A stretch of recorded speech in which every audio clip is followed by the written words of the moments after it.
Ungasali wena.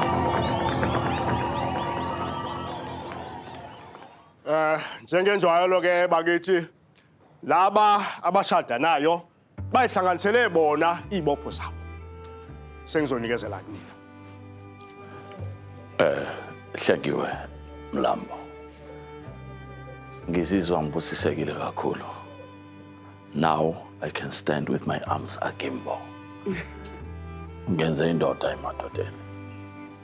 Kuthi amanye amadoda jikeleza umhlaba wonkana bafuna ubambo lwawo.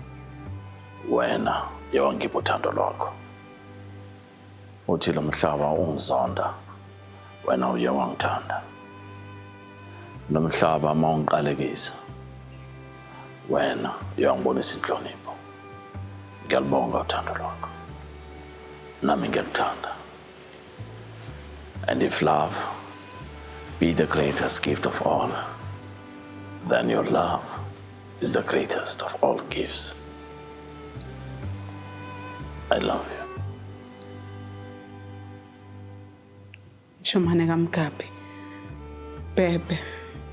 Makhetama. Songayiso. Ngaphambi kokuba inhliziyo yami ihlangane neyakho baba. Bese ngivumile ukuthi impilo yami iyohlala enqotshwa umdlangedo. Kodwa uNkulunkulu engimkhonzayo wangihlanganisa nawe. Washintsha impilo yami.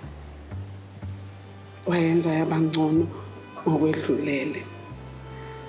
Ngishintshile impilo yami Njomani.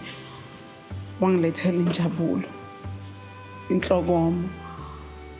Intokozo.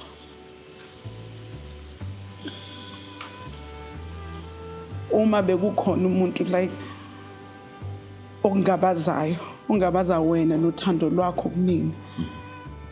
Namhlanje balibonile baba. Njomani. Ngenza umuntu ebantwini. Awesome.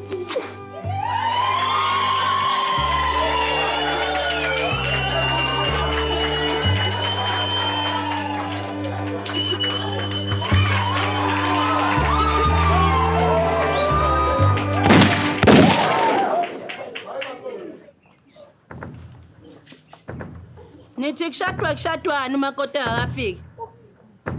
Thathe lapho uthi kube nomshado la umakoti engekho. Nithi kushadwani umakoti engekho. Wena ubuyitshela ukuthi yonke lento sizokwenza ukuthi uthole indoda yami. Eyami ndoda. Yayi.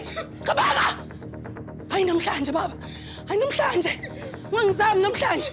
Ungafuni ukudlela insimbi. Ungangizami namhlanje. Wena.